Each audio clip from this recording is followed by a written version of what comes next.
నేను వెళ్ళి ఫస్ట్ చెప్పినది ప్రసన్నకి, ఆ తర్వాత నాకు ఇది కావాలి అని చెప్పినది రామకృష్ణ గారు. వీళ్ళిద్దరూ నాకు బాగా హెల్ప్ పడింది. అలాగే ఈ సినిమా స్టార్ట్ చేయడానికి అసలు కారణం ఏంటి, మా ప్రొడ్యూసరు మా ఇంటి ఓనర్.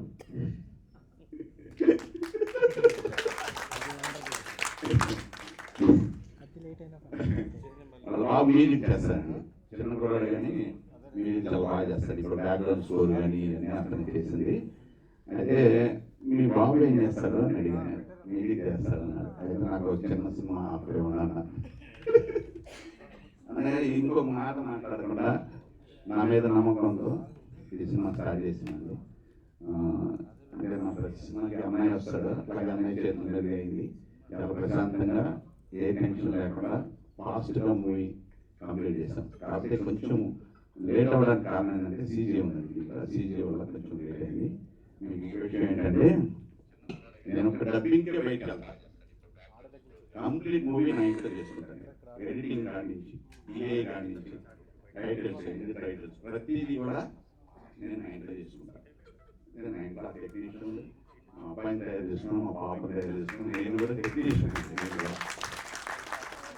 కానీ సీజీ దగ్గర నుంచి మెయిన్ టైట్ ఎండ్ టైట్ వరకు, అక్కడ డిఐ వరకు ప్రతిదీ నేను నా ఇంట్లో చేసుకుంటాను. ఎడిటింగ్ దగ్గర నుంచి ఇది చేయడం వల్ల ఏంటంటే నా ప్రొడ్యూసర్స్ కొంచెం భారం తగ్గింది. నేను అనుకున్న బడ్జెట్లో ఇవ్వగలనని చెప్పి 24 గంటలు ఏదో ఒకటి నేర్చుకుంటూనే ఉంటాను నేను. అలాగే ఫస్ట్ నేను రైటర్కి వచ్చాను, సీరియల్స్ రాశాను, అక్కడి నుంచి సినిమాలకు వచ్చాను. నా ప్రతి కథకి నేనే రాసుకుంటాను, నా ప్రతి కథ డైలాగ్ నేనే రాసుకుంటాను. డైలాగ్ బతికేవను, కోచ్ కూడా బతికేవను. కారణం ఏంటంటే ఇదే, నేను ఇవాళ నా గురువు లేకుండా నేను 14 సినిమాలు చేశానంటే ఆ బడ్జెట్ మొత్తం తగ్గించుకొని నేను అనుకున్న బడ్జెట్ని వేసుకొని, ఇంకోటంటే నేను ఏ రోజు ఏ ప్రొడ్యూసర్ రికమెండేషన్ డిమాండ్ చేయాలి, వాళ్ళు ఇచ్చింది తీసుకొని బతికాను. 10 రూపీస్తో హైదరాబాద్ వచ్చాను, వితౌట్ చెప్పులు వచ్చాను, పిల్లలను బాగా చదివించుకున్నాను. కలామ తల్లే నాకు అన్నం పెట్టింది, కలామ తల్లి నన్ను బతికించింది. కలామ తల్లి లేకపోతే నేను లేను. అందుకని నేను ఏ రోజు ఏ ప్రొడ్యూసర్ని నా రెమ్యునరేషన్ ఇదని నా పేపర్ మీద రాసి ఎరగను. నేను వాళ్ళు ఇస్తే తీసుకున్నా, ఇవ్వకపోయినా హ్యాపీగా ఓకే. నేను ఇంకొక సినిమా చేశా అంటే నాకు 13, 14 ఇలా అంటే ఎక్కడికి వెళ్ళినా నువ్వేం చేసావు శ్రీనివాస్ అంటే నేను చెప్పుకోవడానికి నాకు ఒక బ్యాంక్ లాగా మిగిలిని. అలాగే వాళ్ళు ఇచ్చిన దాంట్లో బతికాను, హ్యాపీగా ఉన్నాను నేను. అంటే ఓట్లు సంపాదించుకున్నాను. అంటే నాతో పాటు చేసిన వాళ్ళందరూ కారుల్లో తిరుగుతారు, నేను ఇంకా బైకే. అందరు ఏమంటారంటే 14 సినిమాలు మేమే బైక్ అంటే బైక్ అయితే నడుచుకుంటా కూడా వెళ్ళచ్చు. వచ్చినప్పుడు ఏం లేవు మనకి, వచ్చినప్పుడు ఏం లేవు. 10 రూపీస్ హైదరాబాద్ అంగ పెట్టా, షాప్ మీద కొనుక్కున్నా. ఇది నంబరు ఒక కీరా దోసకాయలు కిలో కొనుక్కొని రోజుకు ఒక దోసకాయ తిని బతికా ఇది హైదరాబాద్లో. మళ్ళీ ఆకలి వేస్తేనే దోసకాయ తిన్నా. ఇది సినిమా. ఇక్కడ నా గురువు లేదంటాను కదంటే సినిమానే నా గురువు. చిన్నప్పటి నుంచి ఈ సినిమా చూడలేదనడానికి లేదు, ప్రతిరోజు సినిమా చూశాను. ఆకలి ఆపుకొని కూడా సినిమా చూశాను. ఆ సినిమాని ఇవాళ నాకు అన్నం పెడతా ఉంది. ఆ కలామ తల్లి నాకు ఈరోజు అన్నం పెడతా ఉంది. అందుకే నేను ఈరోజు ఆగకుండా 1/1 సినిమా చేసుకుంటూ నా ప్రొడ్యూసర్ని ఇబ్బంది పెట్టకుండా అనుకున్న బడ్జెట్లో సినిమా చేసుకుంటూ వెళ్తున్నా. ఈ బడ్జెట్లో చేయడానికి నాకు సపోర్ట్గా నాకు గురువులు లేకపోయినా నాకు ఇండస్ట్రీ పెద్ద ఒక ఆయన ఉన్నాడు వెనక. నాకు అన్న ఇలాంటి ఒక ఆయన ఉన్నాడు. ఆయన నాకు ఏది కావాలంటే అది. నేను అసలు స్టూడియోకి వెళ్ళి అన్నయ్య ఎంత ఇస్తానని చెప్పను. అన్నయ్య మన సినిమా వచ్చిందంటే అరే వాడు వచ్చి చేసుకొని వాడికి ఎంత చేసి పంపండి అట్లా చెప్పే ఒక అన్నయ్య ఉన్నాడు. నువ్వు వీపు సరిసి జాగ్రత్త అని చెప్పి ఇంకొక అన్నయ్య ఉన్నాడు, నువ్వు జాగ్రత్త అని. ఇక్కడ ఈ ఫంక్షన్ పెడుతున్నాను అన్నయ్య అంటే ఏమన్నారు తెలుసా, నీ దగ్గర డబ్బులు బాగున్నాయిరా అన్నాడు. అంటే ఇది ఖర్చు పెట్టకు, జాగ్రత్తగా ఉండు, బడ్జెట్ పెంచకు అని చెప్పిన వ్యక్తి నాకు ప్రసన్న. ఇది చెప్పాలనుకున్నా. అలాగే ఇక్కడ ఇంకొక ప్రముఖమైన వ్యక్తి ఆయన ఎవరంటే రసమై బాలకృష్ణ గారు. ఈయనకి నేను డైహార్ట్ ఫ్యాన్స్. ఎందుకో చెప్తా, అది కూడా నేను ఇండస్ట్రీకి వచ్చిన కొత్తలో తెలంగాణ ఆల్బమ్ చేసేవాడిని ఎక్కువ. అంటే పెద్దపోచమ్మని, శ్రీనివాస పద్మావతి కళ్యాణం, వరసిద్ధి వినాయక, ఇలాంటి ఈ సాంగ్స్ పాడేయడానికి సిరిసిల్ల వెళ్ళేవాడిని. అక్కడ నాకు చాలామంది ఫ్రెండ్స్ ఉన్నారు, సంతోష్, పొరం సంతోష్, విజయ్, వీళ్ళందరూ నా ఫ్రెండ్స్. అక్కడికి వెళ్ళినప్పుడు ఒక స్టూడియోలో ఒక సాంగ్ పాడిస్తే సింగర్కి ఎంత ఇస్తామో తెలుసండి, 150 రూపీస్ 200. ఈ 150, 200 ఇస్తే వాళ్ళు మన దేవుళ్ళ చూసేవాళ్ళు, మంచి గాత్రాలు. ఏమంటారని ఎప్పుడు వీళ్ళకి లైఫ్ వస్తుంది, ఎప్పుడు వీళ్ళు పైకి వస్తారు, ఎప్పుడు ఈ బాధల నుంచి బయటపడతారని ఫీల్ అయ్యేవాడిని.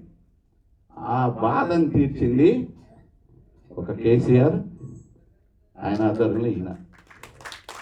వీళ్ళు ఏం చేశారంటే 590 మంది కళాకారులకి నెలకి 35,000 శాలరీ ఇచ్చారు. అదే కలర్లు 100-200 కోసం ఎదురు చూసేవాళ్ళు గరానాగా 35,000 శాలరీ తీసుకొని కళ అంటే ఏంది, కళాకారుడు అంటే విలువ చెప్పిన వాళ్ళు రసమయ్య బాలకృష్ణ ఆ సంస్థకి చైర్మన్గా చేశారు.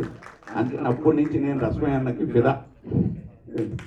అందుకని రసమయ్య నేను పోయినసారి ఒక సినిమా రుణం సినిమా అప్పుడు పిలిచా, హ్యాపీగా రిలీజ్ అయిపోయింది. మళ్ళీ ఇప్పుడు ఈ సినిమాకి పిలుచుకున్నాను నేను.